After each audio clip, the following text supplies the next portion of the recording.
13 години по превземањето, фабриката на Форд во Крајова го произведе милионитиот автомобил. Бројката можеби не е за пофалба, бидејќи капацитетите се многу поголеми, но сепак е значајна.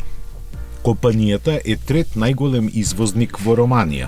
По тој повод беше најавена тркачката изведба на хибридната Пума, која своите коњи ги протрча низ погоните во кои работат 6000 луѓе и 600 роботи. Таа од идната година ќе учествува во светскиот рели шампионат како прв електрифициран надпреварувачки автомобил на Форд. Хибридната погонска единица ја собира енергијата при сопирање во батеријата од 3,9 киловат-часа.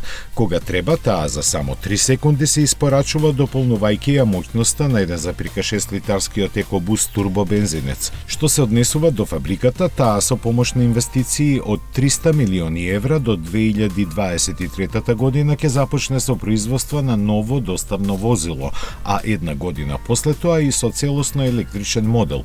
Покрај Пума, во неа сега се произведува уште и малиот EcoSport.